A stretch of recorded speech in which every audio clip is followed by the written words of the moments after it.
Hello बच्चों, I hope आप सब लोग ठीक ठाक हैं। बच्चों, हम लोग इस लेक्चर में स्टडी करेंगे कुछ न्यूमेरिकल प्रॉब्लम्स और ये जो न्यूमेरिकल प्रॉब्लम्स जो हैं ये हमारा चैप्टर है, चैप्टर नंबर 16 और ऑल्टरनेटिंग करंट के नाम से। इस चैप्टर के कुछ प्रॉब्लम्स हैं, न्यूमेरिकल प्रॉब्लम्स, ये ऑलमोस्ट 10 प्रॉब्लम्स हैं। इनको बच्चों हम लोग स्टार्ट करेंगे और आज के इस वीडियो लेक्चर में हम लोग इस पूरे 10 न्यूमेरिकल्स को डिस्कस करेंगे और उसको अंडरस्टैंड करेंगे कि ये न्यूमेरिकल वैल्यूज़ किस तरह से सॉल्व होंगी। तो बच्चों, राइट अवे हम लोग स्टार्ट करते हैं पहले प्रॉब्लम से। इसमें जो हमारे पास पहली प्रॉब्लम जो है उसकी स्टेटमेंट मैंने लिखी है।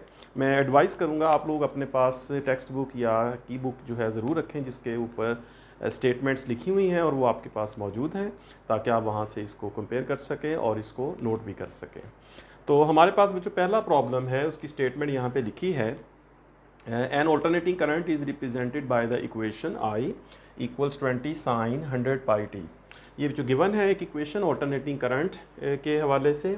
कंप्यूट इट्स फ्रीक्वेंसी, हमने कुछ चीज़ें इसमें फाइंड करनी है। इस इक्वेशन से हम लोगों ने फ्रीक्वेंसी फाइंड करनी है और हमने जो मैक्सिमम वैल्यू और आरएमएस वैल्यू करंट की यहाँ से कैलकुलेट करनी है। तो ये जो न्यूमेरिकल है और इसमें जो ओवरऑल हमें गिवन है वो सिर्फ ये एक इक्वेशन है। तो अगर जो हम इस प्रॉब्लम का सॉल्यूशन करते हैं तो we have to find 3 physical quantities. इसमें एक जो हम लोग कैलकुलेट करेंगे frequency of current, frequency of alternating current. हर ऑल्टरनेटिंग करंट की फ्रीक्वेंसी होती है। दूसरा जो इसमें हम लोग कैलकुलेट करेंगे या फाइंड करेंगे I naught which is maximum value of current. और तीसरा जो हम इसमें फाइंड करेंगे I R M S which is root mean square value of current. तो अगर जो इसमें हम गिवन देखें तो हमारे पास गिवन में एक इक्वेशन है I equals I naught into sine 2 pi F times T. अब जो ये इक्वेशन जो है इसमें यहाँ पे हमें 20 लिखा हुआ है जो गिवन इक्वेशन है। तो I जो है जो ये लेफ्ट साइड पे ये रिप्रेजेंट करता है ऑल्टरनेटिंग करंट में instantaneous value of alternating current, और उसमें जो 20 है that represents the maximum value. यहाँ पे नंबर गिवन है साइन, और ये 2 पाई एफ टी जो है ये साइन के एंगल में लिखा है। तो वी नो दैट हमारे पास एक स्टैंडर्ड इक्वेशन है ऑल्टरनेटिंग करंट के हवाले से, that is I equals I naught sine 2 pi F T. ये जो हमें गिवन है और ये हमारे पास एक स्टैंडर्ड इक्वेशन है जो हम लोग ऑल्टरनेटिंग करंट में स्टडी करते हैं। ये इक्वेशन हमें पता है। अगर बच्चों हम इन दोनों इक्वेशंस को कंपेयर करते हैं तो दोनों इक्वेशन के कंपैरिजन से हमें नंबर्स जो है वो मिल सकते हैं। मसलन जब बच्चों इन दोनों इक्वेशंस को हम कंपेयर करते हैं तो हम देखते हैं कि जो आई नॉट है दैट इज़ 20। यहाँ से अगर हम इसको कंपेयर करें, so I naught which is maximum value of current that is 20 amperes, वो तो डायरेक्ट हमें यहाँ से पता चल जाता है। तो इट मीन्स कि ये जो उसने हमें मैक्सिमम वैल्यू पूछा था वो आंसर हम डायरेक्ट यहाँ से दे सकते हैं कंपैरिजन से। सो I not is equal to 20। उसके बाद जो अगर हमारे पास आई नॉट आ जाए तो हमें एक रिलेशन पता है ऑल्टरनेटिंग करंट में कि हम उसकी रूट मीन स्क्वायर वैल्यू जो है आई आर एम एस इसको लिख सकते हैं, that is 0.707 times I not, the maximum value 70% of the maximum value. और बच्चों अगर इस नंबर को हम सॉल्व करते हैं 0.707 टाइम्स आई नॉट, और इसमें हम लोग आई नॉट की वैल्यू अगर लगा देते हैं विच इज़ 20 एम्पियर्स, तो 0.707 टाइम्स 20, तो इसको अगर आप सॉल्व करते हैं तो इसको जो आंसर हमें ऑलमोस्ट मिलता है 14 एम्पियर्स। राइट, आप इसको कैलकुलेट कर सकते हैं, अपने पास कैलकुलेटर रख सकते हैं। तो अगर इसको सॉल्व करेंगे तो that will give us the number 14 ampere. ठीक है। अच्छा, उसके बाद जो तीसरी चीज़ जो हमने कंप्यूट करनी है वो यहाँ पे फ्रीक्वेंसी है। आई नॉट भी हमने फाइंड कर लिया, आई आर एम एस भी फाइंड कर लिया, और फ्रीक्वेंसी के लिए जो हम ये करेंगे कि हम यहाँ पे कंपेयर करेंगे इसके एंगल को, और इसका एंगल जो है ये जो यहाँ पे हमें इसकी जो वैल्यू दी गई है वो मैं यहाँ पे लिखता हूँ। जो गिवन वैल्यू है हमारे पास according to given situation that is 100 pi T. ठीक है, ये एक्चुअली इसमें गिवन है। तो यहाँ पे हम कंपेयर करेंगे इन दोनों इक्वेशंस को, तो 2 पाई एफ टी को कंपेयर करेंगे 100 पाई टी से। तो यहाँ पे जो मैं लिखता हूँ 2 पाई एफ टी जो कि स्टैंडर्ड इक्वेशन में होता है, और जो गिवन है जो उसमें ये वैल्यू जो है हमें दी गई है 100 टाइम्स पाई इंटू टी। तो यहाँ पे अगर आप देखें बच्चों तो ये पाई जो है ये कैंसिल होगा, टी यहाँ से कैंसिल होगा, तो लेफ़्ट साइड पे जो हमारे पास 2f होगा और राइट साइड पे 100।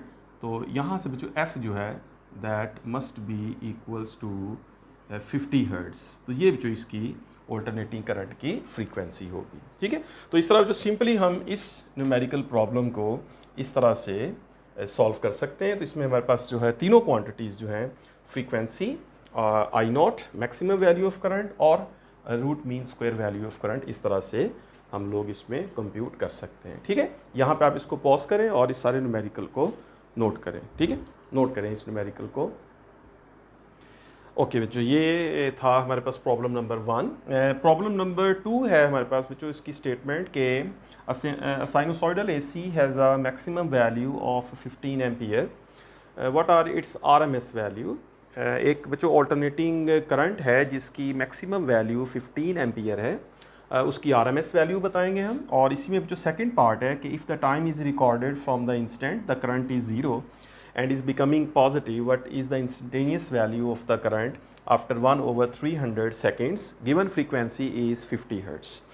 तो ये जो हमारे पास स्टेटमेंट है सेकंड न्यूमेरिकल की। तो इसको सॉल्व करें तो दो पार्ट्स में हम इसको सॉल्व करते हैं। पहले पार्ट में हमने आरएमएस वैल्यू फाइंड करनी है और दूसरे में हमने उसकी करंट की इंस्टेंटेनियस वैल्यू फाइंड करनी है। तो यहाँ पे जो अगर हम इसका सॉल्यूशन देखें इस प्रॉब्लम का, तो इसमें जो एक तो हमने I R M S find करना है और दूसरा जो यहाँ पे हमने आई की वैल्यू फाइंड करनी है 1/300 सेकेंड्स पे। तो आई आर एम एस में जो हम कहते हैं कि जो आई आर एम एस है वो हमारे पास होता है 70% या 0.707 टाइम्स आई नॉट, राइट। ये हमारे पास एक स्टैंडर्ड फार्मूला। इसमें जो आई नॉट जो है दैट इज़ 15 एम्पियर्स यहाँ पे, तो I R M S is 0.707 times 15। और अगर जो इसको सॉल्व करें हम लोग, कैलकुलेटर लें, इसको सॉल्व करें तो दैट इज़ ऑलमोस्ट 10.6 एम्पियर इसका आंसर हमारे पास आएगा। So this answer is 10.6 ampere. तो यहाँ से जो हमारा एक जो पहला क्वेश्चन था, पहला पार्ट था इसका, व्हाट आर इस आरएमएस वैल्यू, वो हमने फाइंड कर ली है। नेक्स्ट में जो कहता है कि उसकी करंट की वैल्यू फाइंड करें। जैसे जो आपको पता है कि जो ऑल्टरनेटिंग करंट है वो साइनोसॉइडल ग्राफ उसका होता है। तो ऑल्टरनेटिंग करंट की वैल्यू जो है वो ज़ीरो होती है और फिर ऑल्टरनेटिंग करंट की वैल्यू आई नॉट पे जाती है, फिर उसमें ज़ीरो, फिर चेंज होती है डायरेक्शन। इस तरफ हम टाइम लेते हैं और इस तरफ करंट की वैल्यू। तो अगर बच्चों यहाँ से हम टाइम को कैलकुलेट करना शुरू करें, यहाँ पे टाइम जो है ये ज़ीरो है और जो टाइम ज़ीरो से अगर हम स्टार्ट करें, the time is recorded from the instant the current is zero, time zero, current zero, we assume, and is becoming positive, मतलब इस तरफ जा रहा है, ये पॉजिटिव हाफ की बात कर रहा है। तो what is instantaneous value of current, बताएं करंट की क्या वैल्यू होगी आफ्टर 1/300 सेकेंड्स हैव पास्ड। तो अगर जो 1/300 सेकेंड्स गुजर जाएं यहाँ से टाइम ज़ीरो से, तो इतने टाइम में करंट की वैल्यू क्या होगी। तो उसके लिए जो हमारे पास एक स्टैंडर्ड इक्वेशन के आई जो है that is equals to I naught into sine 2 pi F T.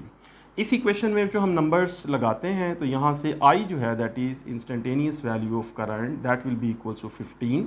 I naught जो 15 है इसमें, और साइन है हमारे पास 2 पाई, एफ जो है that is 50, frequency of current it is given, ये वैसे गिवन है। और जो ना भी गिवन हो तो वी नो दैट कि मतलब पाकिस्तान इंडिया में ये फ्रीक्वेंसी 50 हर्ट्ज़, एफ़ की वैल्यू 50 और टाइम जो है यहाँ पे गिवन है that is equals to 1/300 seconds. तो अब जो अगर इसको हम कैलकुलेट करें तो हमारे पास 15 इंटू साइन, ये जो 50 टाइम्स 200 और 100 जो है 50 टाइम्स 200 और ये 100 इज़ 300 से कैंसिल होगा, तो वी विल हैव π/3।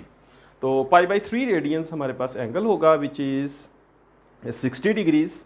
और इसको बच्चों अगर हम कंप्यूट करें तो हमारे पास 15 टाइम्स 0.866 आएगा, राइट, साइन 60 की वैल्यू। और इसको अगर हम कैलकुलेट कर लें तो this is 12.9 almost, this is 12.9, या जिसको राउंड ऑफ करके हम लोग कह सकते हैं दैट इज़ 13 एम्पियर। तो इस तरह बच्चों 1/300 सेकेंड्स जब गुजर चुके होंगे तो उस वक्त जो ऑल्टरनेटिंग करंट की इंस्टेंटेनियस वैल्यू बनेगी यहाँ पे 1/300 सेकेंड के बाद जो उसकी वैल्यू बनेगी दैट इज़ 13 एम्पियर।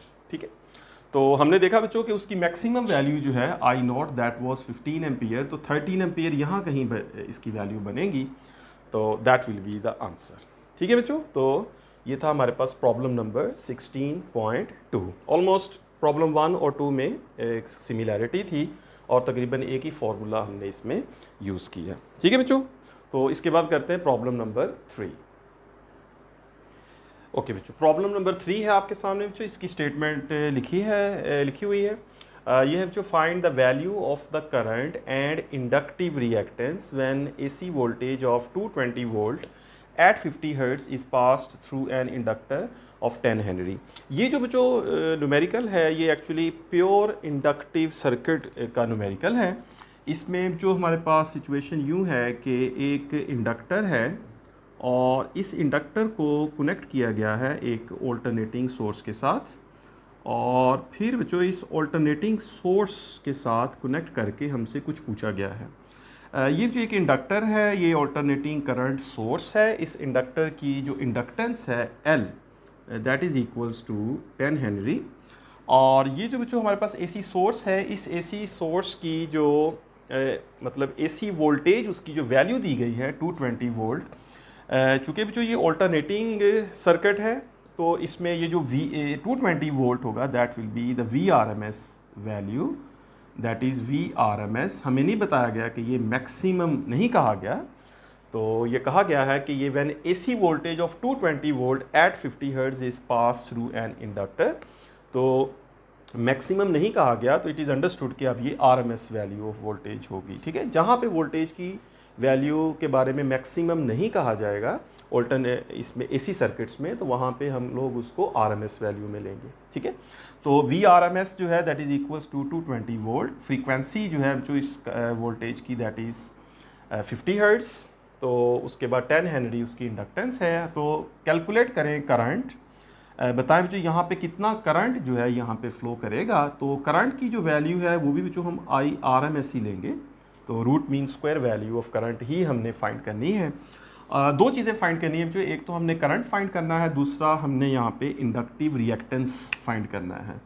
तो फाइंड में अगर जो हम लिखें तो एक हमने यहाँ पे IRMS फाइंड करना है, मालूम करना है, और दूसरा जो यहाँ पे हमने इंडक्टिव रिएक्टेंस फाइंड करनी है जिसको हम XL कहते हैं। ठीक है बच्चों, तो XL जो है दैट इज़ इंडक्टिव रिएक्टेंस। तो जब हम इस प्रॉब्लम को सॉल्व करेंगे तो इसमें जो पहले इंडक्टिव रिएक्टेंस फाइंड होगी फिर करंट फाइंड होगा, क्योंकि करंट हम ओम्स लॉ से फाइंड करेंगे। तो ओम्स लॉ से फाइंड करने के लिए करंट की वैल्यू जो है उसमें हम V/R या V/XL करेंगे, तो हमें XL की वैल्यू अभी नहीं पता, तो पहले XL की वैल्यू फाइंड करनी पड़ेगी फिर करंट फाइंड करेंगे। तो जो XL जो है विच इज़ इंडक्टिव रिएक्टेंस, हम जानते हैं कि इंडक्टिव रिएक्टेंस जो है वो ओमेगा L होती है, और ओमेगा L में जो ओमेगा की वैल्यू 2πf लगाएं तो ये बनेगी 2πfL।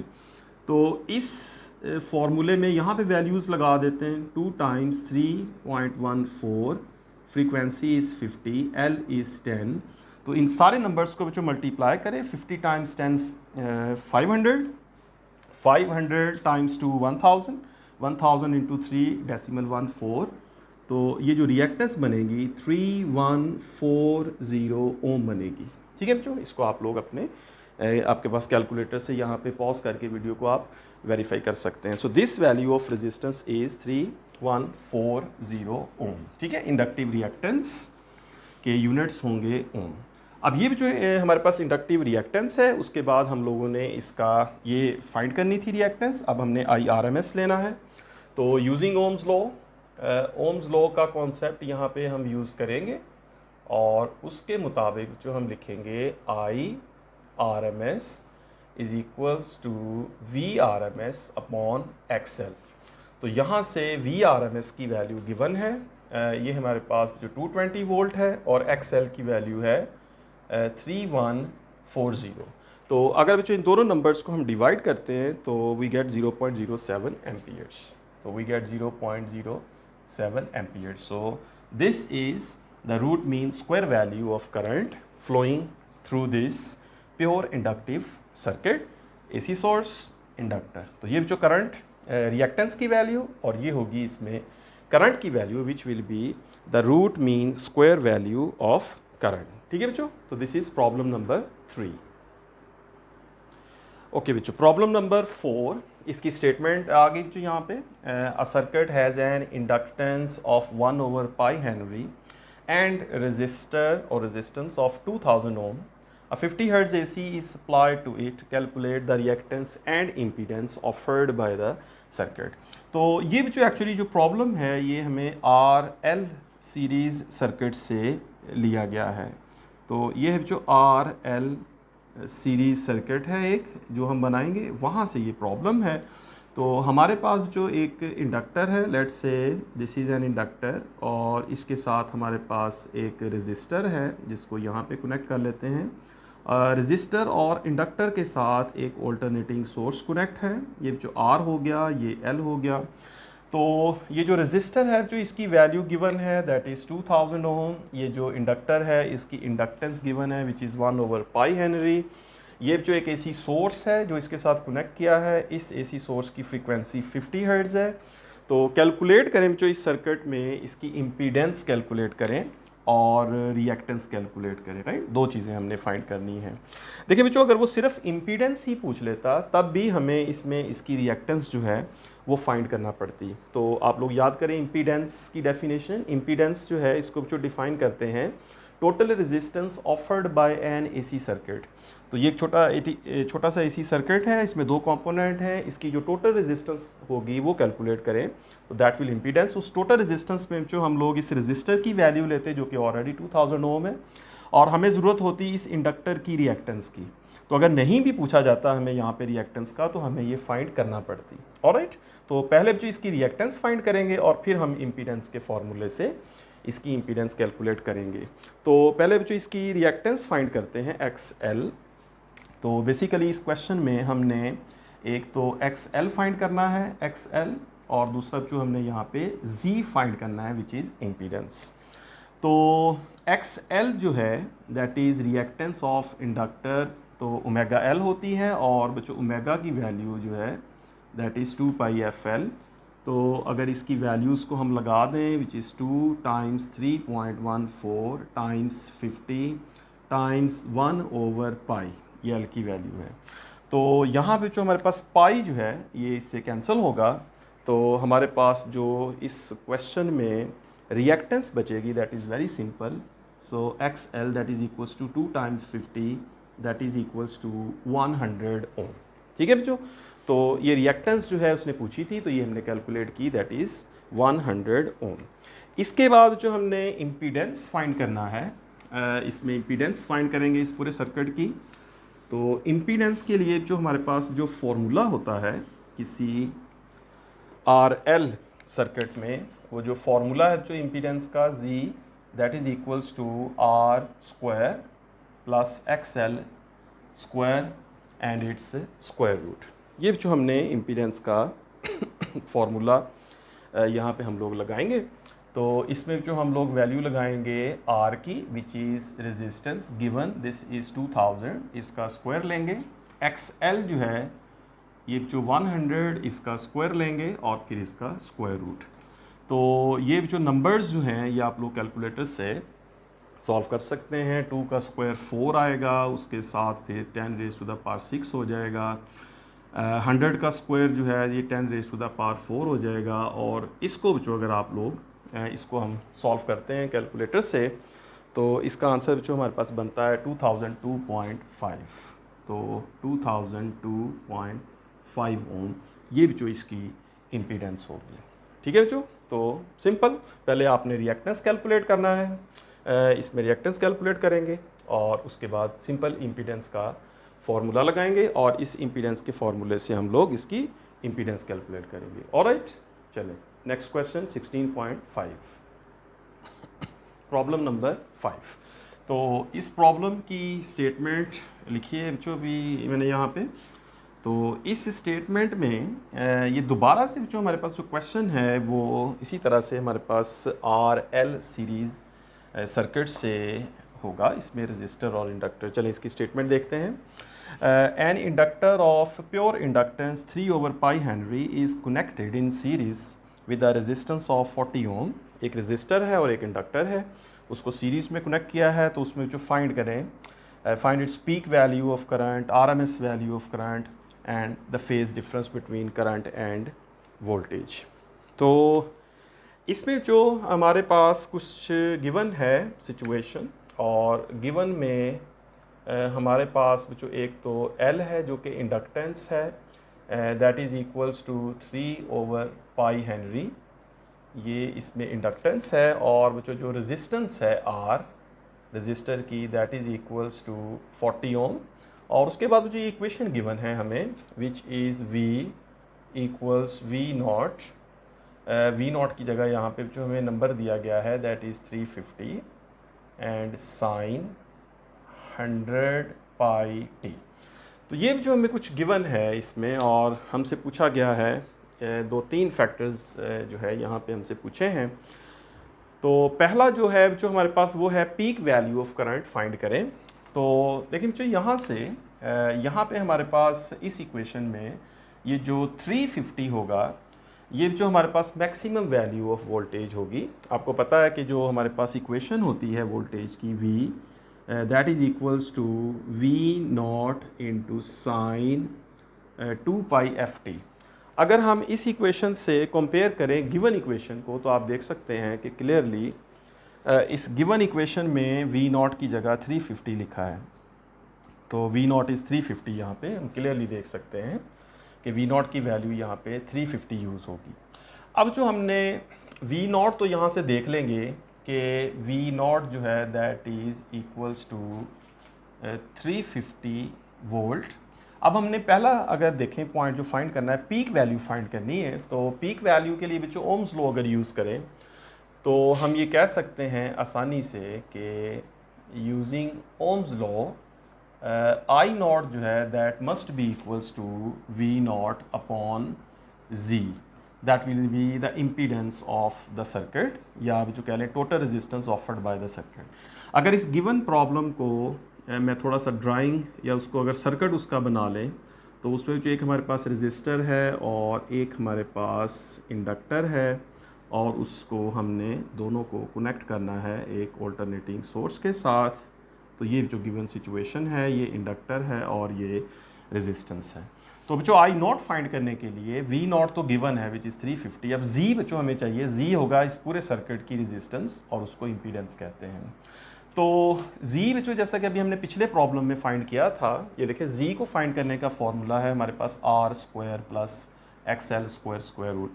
और इसमें फिर बच्चों अगर हम Z फाइंड करना चाहते हैं तो हमें XL पता होना चाहिए which is reactance of inductor. Register की रेजिस्टेंस तो जो गिवन है दैट इज़ 40 ओम, लेकिन बच्चों इसकी जो रिएक्टेंस है XL इस इंडक्टर की वो नहीं है। अगर रिएक्टेंस आ जाएगी तो फिर हम इसकी इम्पीडेंस कैलकुलेट कर सकते हैं।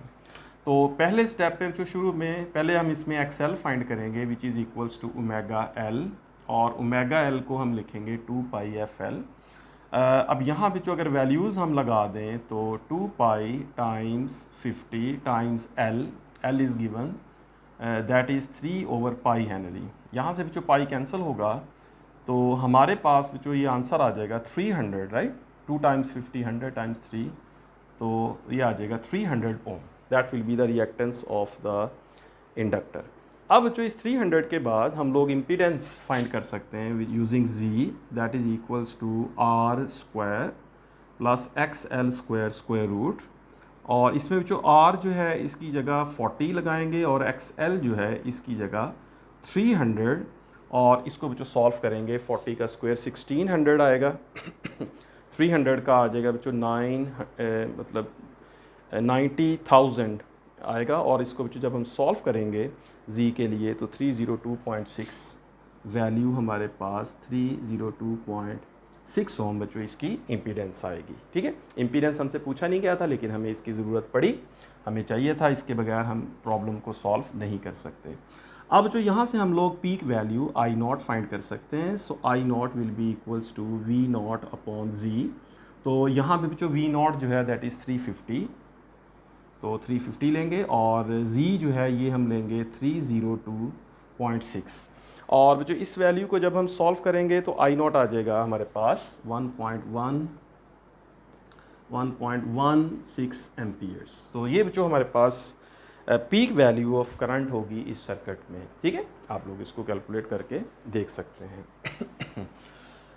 ओके, इसके बाद जो फर्स्ट पार्ट था पीक वैल्यू, सेकंड है इसमें आरएमएस वैल्यू। तो आरएमएस वैल्यू जो है I R M S that is 0.707 times I naught. तो इसमें जो आई नॉट जो है इसकी जगह अगर हम इसकी वैल्यू लगा दें तो we get I R M S 0.707 times 1.16। तो ये जो हमारे पास नंबर आता है, अगर इस नंबर को हम सॉल्व करते हैं we get 0.812, right, we get 0.812 ampere. So this will be the root mean square value of current. ठीक है, ये सेकंड पार्ट था। थर्ड पार्ट में जो हमने फेज डिफरेंस बताना है between current and the applied voltage, तो वी आर एम एस और आई आर एम एस, इसका जो यहाँ पे फेज डिफरेंस हमने कैलकुलेट करना है। तो फेज डिफरेंस का जो हमारे पास फॉर्मूला है which is theta, theta equals tangent inverse XL upon R। तो इस फार्मूला में हम लोग बच्चों XL की और R की वैल्यूज़ लगाएंगे तो यहाँ से हम लोग कैलकुलेट कर सकते हैं। तो ये जो बनेगा हमारे पास टेंजेंट इनवर्स XL की वैल्यू बच्चों अगर हम देखें तो दैट इज़ 300, ये हमने कैलकुलेट की यहाँ से। और R जो है that is given, that is 40 ओम। तो इसको बच्चों जब हम कैलकुलेट करेंगे तो दैट विल बी 82.4। तो the answer will be 82.4 degrees। That will be the phase difference between current end voltage in this problem. ठीक है बच्चों, तो प्रॉब्लम 16.5 ये इसका solution R L series circuit, और उसमें जो 2-3 बातें पूछी थी ये बच्चों हमने यहाँ पे इसको सॉल्व किया। ठीक है जी, नेक्स्ट बच्चों चलते हैं प्रॉब्लम नंबर 6 पे और उसकी स्टेटमेंट और उसके बाद उसको सॉल्व करते हैं। प्रॉब्लम नंबर 6, इस प्रॉब्लम में ये स्टेटमेंट है जो आपके सामने, इसको आप देख सकते हैं। 10 millihenry 20 ohm coil is connected across 240 volt and 180 over pi hertz source. How much power does it dissipate? तो ये क्वेश्चन जो है जो ये भी आर एल सीरीज़ सर्किट है, इसमें हमारे पास एक रेजिस्टर है और इसके साथ एक इंडक्टर है और इसको जो कनेक्ट किया है एक एसी सोर्स के साथ। और फिर बच्चों ये एल है, ये आर है, इसमें एल भी गिवन है, आर भी गिवन है। और बच्चों इसमें पूछा है कि इस सर्किट में पावर डिसिपेशन कितनी होगी। अब ये बच्चों चूँकि एक एसी सर्किट है तो इस एसी सर्किट में आप पहले तो गिवन लिख सकते हैं इस प्रॉब्लम में कि एल गिवन है, आर गिवन है, एफ गिवन है, V R M S given है। अब चूँकि यहाँ पे आप देख सकते हैं कनेक्टेड अक्रॉस 240 वोल्ट सोर्स लिखा है, तो अगर बच्चों इस 240 के साथ मैक्सिमम नहीं लिखा ना, पीक वैल्यू नहीं कहा, तो ये आर एम एस वैल्यू होगी इस एसी सर्किट में। तो V R M S basically ये गिवन है, V R M S is 240 volt, right. तो ये पीक नहीं कहा गया इसके बारे में। अब इसमें जो पावर डिसिपेशन हमने फाइंड करनी है, तो एसी सर्किट में जो पावर डिसिपेशन होती है एसी सर्किट में, उसकी पावर डिसिपेशन या power dissipation that is V R M S times I R M S times cosine theta. ये फॉर्मूला लगता है जो हम यूज़ करते हैं AC power dissipation in AC circuit. तो V R M S I R M S cos theta. तो इस फॉर्मूले से बच्चों इसकी टोटल पावर डिसिपेशन हम यहाँ से कैलकुलेट करेंगे। आप देख सकते हैं V R M S given है, हम यहाँ से I R M S calculate करेंगे और उसके साथ कॉस थीटा में थीटा कैलकुलेट करेंगे, तो हम इसको सॉल्व कर सकते हैं। IRMS के लिए जो हमें यूज़ करना पड़ेगा ओम्स लॉ, और ओम्स लॉ के मुताबिक जो IRMS होगा that must be equals to VRMS upon Z। VRMS given है, Z इस सर्किट की जो टोटल रेजिस्टेंस जिसको इम्पीडेंस कहते हैं, तो वो कैलकुलेट करेंगे बिल्कुल ऐसे ही जैसे हमने यहाँ पे कैलकुलेट की थी। पहले XL फाइंड करेंगे, फिर इम्पीडेंस फाइंड करेंगे और वहाँ से हम लोग IRMS फाइंड करेंगे। तो चलें जो इसको कैलकुलेट करते हैं। पहले XL हमें चाहिए होगा, XL will be equals to omega L, that will be equals to 2 pi FL।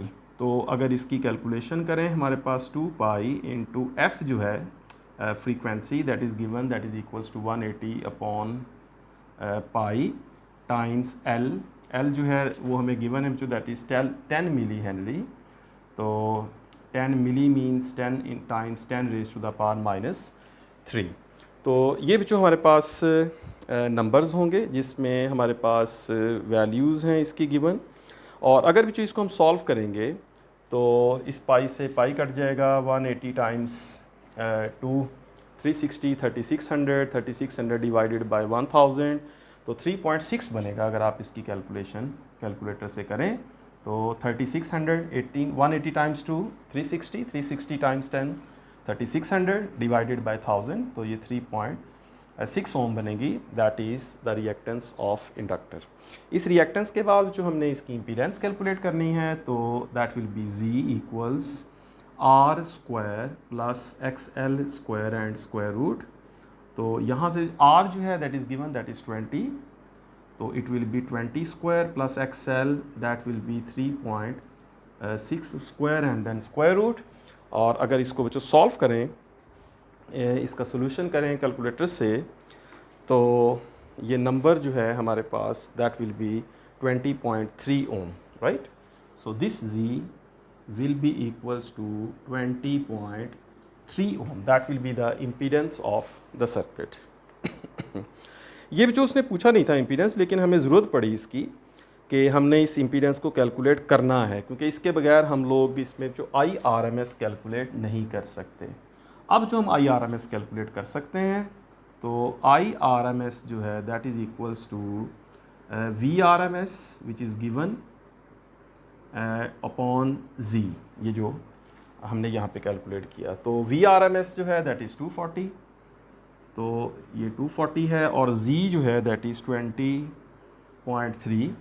तो ये भी जो हमारे पास बनेगा 240 अपॉन 20.3, तो 11.81 amperes, 11.81 amperes, that will be the root mean square value of current. ठीक है, तो ये जो हमारे पास IRMS आ गया, दोनों वैल्यूज़ आ गई। VRMS हमारे पास गिवन है, IRMS हमने फाइंड किया। अब इस फार्मूला में हमारे पास जो एक चीज़ मिसिंग है वो है थीटा। तो थीटा जो है दैट इज़ फेज़ एंगल, और उसके लिए जो हम यूज़ करते हैं tangent inverse XL upon R। तो यहाँ पे हमारे पास XL जो है, ये जो हमने अभी कैलकुलेट किया है दैट इज़ 3.6 दैट इज़ 3.6, और उसके बाद R जो है ये जो गिवन है दैट इज़ 20, और इसको अगर हम सॉल्व कर लेते हैं टेंजेंट इनवर्स 3.6 अपॉन 20, तो ये जो थीटा हमारे पास आता है 10.2 डिग्रीज, तो theta will be equals to 10.2 degree. ठीक है, तो ये हमने थीटा की वैल्यू ली। अब जो इन सारी वैल्यूज़ को VRMS, IRMS और उसके बाद कॉस थीटा, अगर इन सारी वैल्यूज़ को हम लोग यूज़ करें और उस फॉर्मूला में लगा दें, तो इस तरह बच्चों लिखते हैं हम लोग कि जो पावर डिसिपेशन है that is equals to VRMS IRMS times cosine theta. तो VRMS जो है ये जो हमारे पास गिवन है दैट इज़ 240 टाइम्स IRMS जो हमने फाइंड किया that is 11.81 times cosine theta जो है दैट इज़ 10.2 डिग्री। तो इन सारी वैल्यूज़ को जब हम सॉल्व करते हैं तो we get 2778 watt. So we get 2778 watt, right. So that is the total power dissipation in this RL series circuit. ठीक है जी, ठीक है बच्चों, तो दैट वाज सिंपल। कि हमने ये फार्मूला लगाना है पावर डिसिपेशन का, और इसके लिए हमें जिस जिस क्वांटिटी की ज़रूरत थी उसको हमने पहले कैलकुलेट किया और उसको जिस फार्मूला में लगाया, तो वहाँ से हम लोगों ने पावर डिसिपेशन कैलकुलेट कर ली। ऑलराइट, नेक्स्ट है बच्चों हमारे पास प्रॉब्लम नंबर 7। जी बच्चों, प्रॉब्लम 16.7 स्टेटमेंट आपके सामने। Find the value of the current flowing through a capacitance और capacitor 0.5 microfarad when connected to a source of 150 volt at 50 hertz. तो बेसिकली बच्चों ये जो प्रॉब्लम है ये एक प्योर कैपेसिटिव सर्किट है, ये एक प्योर कैपेसिटिव एसी सर्किट है जिसका ये हमारे पास क्वेश्चन है। और इसमें जो एक ऑल्टरनेटिंग सोर्स है हमारे पास, और उस ऑल्टरनेटिंग सोर्स के साथ एक कैपेसिटर कनेक्ट होगा, और जो इस सर्किट छोटा सा बनेगा, इसमें कैपेसिटर की कैपेसिटेंस जो है ये यहाँ पे गिवन है, दैट इज़ 0.5 माइक्रोफैरड। और उसमें जो कहा है कि ये सोर्स जो है इसके साथ कनेक्टेड है और ये सोर्स जो है 150 वोल्ट दे रहा है। तो अब यहाँ पे जो 150 जो है दैट इज़ अगेन VRMS, ठीक है। तो ये याद रखिए कि उसने कुछ नहीं कहा कि ये पीक है, तो इट इज़ अंडरस्टूड कि ये VRMS है। So given VRMS is 150 volt, 50 hertz frequency, और इसकी जो कैपेसिटेंस है C that is given, that is 0.5 microfarad. तो बताएं इसमें जो what is the find the value of current. तो यहाँ पे जो करंट हम फाइंड करेंगे तो दैट इज़ एक्चुअली IRMS। तो we have to find IRMS। तो IRMS के लिए जो हम ओम्स लॉ यूज़ करेंगे, और IRMS जो होगा that will be equals to VRMS upon XL। इस सर्किट में इम्पीडेंस जो होगी, टोटल इस सर्किट की जो इम्पीडेंस है वो बच्चों चूँकि सिर्फ कैपेसिटर ही है लिहाजा XL होगी, R तो है नहीं, उसको ज़ीरो कर दें आप इस फार्मूला में। अगर R ज़ीरो कर दें तो जो Z होगा that is only equals to XL। तो इस फार्मूला से जो हम IRMS कैलकुलेट कर सकते हैं, तो VRMS is given but XL is not given. तो XL हमें पहले फाइंड करना पड़ेगा, XL फाइंड करके हम लोग यहाँ से IRMS ले सकते हैं। तो कैपेसिटर के लिए जो XL है, जो कि कैपेसिटिव इंडक्टेंस है, रिएक्टेंस है, capacitive reactance XL, that is actually 1 upon omega C, that is 1 upon 2 pi FC। तो इसको जो अगर कैलकुलेट करें हम इस नंबर को, तो we get 1 upon 2 times 3.14 times F which is 50 times C which is 0.5 microfarad means 10 raise to the power -6। अब ये जो सारा नंबर है, अगर बच्चों इस नंबर को हम सॉल्व करें तो we get XC equals to 6369। तो we get XC, basically XC कहेंगे, XL नहीं कहेंगे। सो XC जो है यहाँ पे ये बनेगा 6369, कैलकुलेट करें डेसिमल 4। तो ये जो हमारे पास XC होगा, तो इस XC की वैल्यू से हम लोग IRMS कैलकुलेट कर सकते हैं। तो दोबारा से ये फार्मूला लगाएंगे हम IRMS का। तो यहाँ पे बच्चों RMS जो होगा that will be VRMS which is 150 upon 6369.4, और इसको जो अगर लगा दें तो वी गेट 0.024 एम्पियर। तो we get 0.024 ampere. So this is root mean square value of current. ठीक है बच्चों। So this is problem number 7, simple problem. अगर मैं जस्ट हिंट भी देता, सिर्फ ये लिख देता कि ये फार्मूला है और आप लोग XL यहाँ से ले लेंगे, XC लिखेंगे, सॉरी इसको XL तो नहीं कहेंगे, रिएक्टेंस तो कैपेसिटर की है, XC कहेंगे। सो XC will be calculated this way. तो XC आके फिर इस तरह से हम इसको कैलकुलेट कर सकते हैं। ठीक है बच्चों। So that is problem number 7।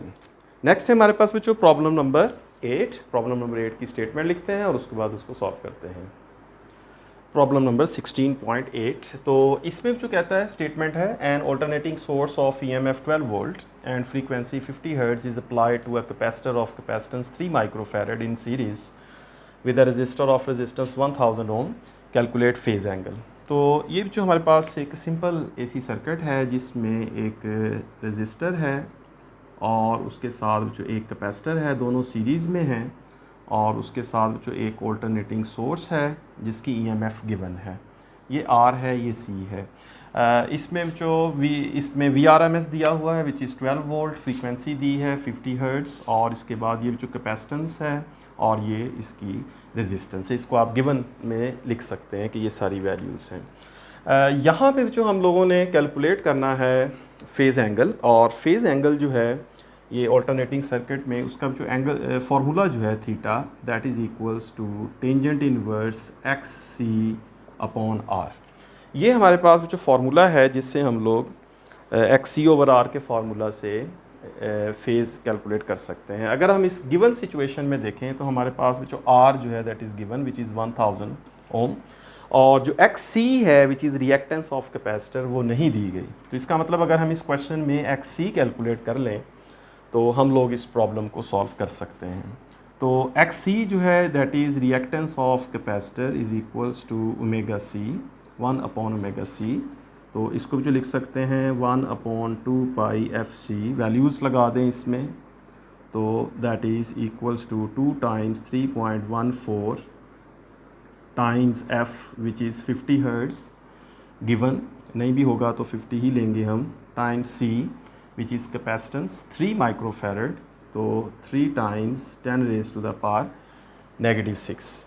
तो ये जो कुछ कैलकुलेशन है हमारे पास, तो अगर इस कैलकुलेशन को हम यूज़ करें तो हमारे पास 50 टाइम्स 200, 100 को मल्टीप्लाई करें 3.14 से तो 3140 टाइम्स 3, और इसको जो सॉल्व करें तो 1060.9 ओम जो है ये रिएक्टेंस बनेगी कैपेसिटर की। तो इस वैल्यू को भी जो यूज़ करेंगे और साथ R को, तो हम इसको पुट कर देते हैं उस फार्मूला में फेज़ वाले में, तो इसमें जो लगा देते हैं तो we get theta equals tangent inverse XC 1060.9 upon R which is 1000, ये गिवन है 1 K ओम 1000 ओम। तो इसको भी जो अगर हम सॉल्व कर दें, कैलकुलेटर लें, इसको सॉल्व करें 1060.9 अपॉन 1000, तो ये बनेगा 1.6 राइट समथिंग। इसको टेंजेंट इन्वर्स करें तो 46.7 डिग्रीज हमारे पास आंसर आएगा। So theta will be equals to 46.7 degrees, या वेरीफाई कर सकते हैं। ठीक है बच्चों, तो इस तरह से सिंपल ये प्रॉब्लम था 16.8 फेज़ एंगल फाइंड करना है बच्चों इसमें, तो simple tangent inverse XC upon R से कैलकुलेट कर सकते हैं। ठीक है, तो जो फैक्टर नहीं पता उसको हम अलहदा से फाइंड कर लेते हैं XC को, तो इसको सॉल्व करते हैं। तो दैट इज़ प्रॉब्लम नंबर 16.8। इसके बाद बच्चों हमारे पास प्रॉब्लम जो है 16.9, उसमें हमने रेजोनेंस फ्रीक्वेंसी जो है मतलब उसमें देखते हैं, उसकी स्टेटमेंट लिखते हैं और उस स्टेटमेंट के बाद हमने उसको सॉल्व करते हैं। रेजोनेंस फ्रीक्वेंसी जो उसमें हमने कैलकुलेट करनी है, तो पहले उसकी स्टेटमेंट लिखते हैं और उसके बाद फिर उसको सॉल्व करते हैं। प्रॉब्लम 16.9 इसमें स्टेटमेंट देखें बच्चों और फिर इसका सोल्यूशन करते हैं। What is resonance frequency of A circuit which includes a coil of inductance 2.5 Henry. ये जो एक इंडक्टर है जिसकी इंडक्टेंस इतनी है और कैपेसिटेंस 40 माइक्रोफैरड। तो हमारे पास एक सर्किट है, ये जो सीरीज़ भी हो सकता है, पैरेलल भी हो सकता है, यहाँ पे मेंशन नहीं है। तो अगर हमारे पास एक कैपेसिटर है और एक हमारे पास इंडक्टर है, सीरीज़ में है व्हाटएवर, तो ये हमारे पास एक ऑल्टरनेटिंग सोर्स है। हमें पता है बच्चों ये रेजोनेंस सर्किट हो सकता है जिसमें ये सर्किट एक ख़ास फ्रीक्वेंसी पे काम करता है जिसको हम कहते हैं रेजोनेंस फ्रीक्वेंसी। ना तो ये सर्किट लो फ्रीक्वेंसी पे काम करता है, ना ये हाई फ्रीक्वेंसी पे काम करता है। लो फ्रीक्वेंसी पे जो है वो कैपेसिटर काम नहीं करता, इंडक्टर अच्छा काम करता है, और हाई फ्रीक्वेंसी पे इंडक्टर काम नहीं करता और कैपेसिटर काम करता है। तो मिड वे हम लोग एक फ्रीक्वेंसी एडजस्ट करते हैं जिस पर ये दोनों काम करते हैं, जिस पर दोनों की रिएक्टेंस जो है वो इक्वल होती है। तो उस फ्रीक्वेंसी को बच्चों हम लोग कहते हैं रेजोनेंस फ्रीक्वेंसी, और उस रेजोनेंस फ्रीक्वेंसी को FR और उसका फॉर्मूला है 2 पाई अंडर रूट LC। तो इस फार्मूला से जो हम इस सर्किट की रेजोनेंस फ्रीक्वेंसी फाइंड कर सकते हैं, जिस फ्रीक्वेंसी पे ये सर्किट काम करता है। तो अब यहाँ पे जो देखें, इस प्रॉब्लम में हमारे पास एल भी है, बिल्कुल ये इंडक्टेंस है, ये कैपेसिटेंस है, तो इसमें हम लगाते हैं यहाँ पे वैल्यूज़ और इसको कैलकुलेट कर सकते हैं। तो एफ आर जो है that is equals to 1/2 times 3.14, और उसके बाद जो यहाँ पे एल की वैल्यू लिखते हैं which is 2.5 henry times C which is 40 microfarad.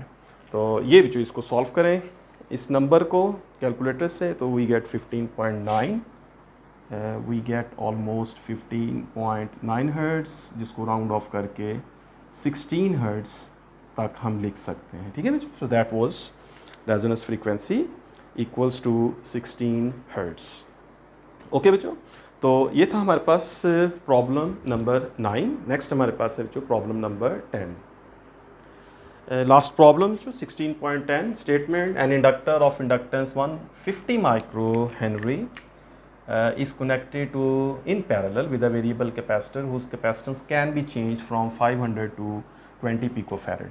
Calculate the maximum frequency and minimum frequency for which the circuit can be tuned. यहाँ पे जो हमारे पास है, हमारे पास LC पैरेलल सर्किट है। इसमें एक हमारे पास इंडक्टर है, लेट्स से जो ये एक इंडक्टर है, और यहाँ पे जो एक हमारे पास कैपेसिटर है, और इस इंडक्टर को और इस कैपेसिटर को दोनों को एक AC सोर्स के साथ कनेक्ट किया है, ये यहाँ से देख सकते हैं। और ये इंडक्टर जो है, इसकी इंडक्टेंस L जो है दैट इज़ 150 माइक्रो हेनरी, ये फिक्स्ड है। ये जो कैपेसिटर है बच्चों ये वेरिएबल है, और इसकी कैपेसिटेंस 500 पिकोफैरड टू 20 पिकोफैरड चेंज हो सकती है। अब जो ये जो सर्किट है, ये सर्किट भी एक ख़ास फ्रीक्वेंसी पे काम करेगा, और उसको हम कहते हैं रेजोनेंस फ्रीक्वेंसी। अब चूंकि बच्चों ये जो कैपेसिटर है वो एक वेरिएबल कैपेसिटर है, तो इसका मतलब है कि इस सर्किट में जो फ्रीक्वेंसी है वो चेंज हो सकती है, रेजोनेंस फ्रीक्वेंसी, जिसको हमने लास्ट प्रॉब्लम में भी देखा था कि जो रेजोनेंस फ्रीक्वेंसी है वो होती है 1/2 पाई √LC।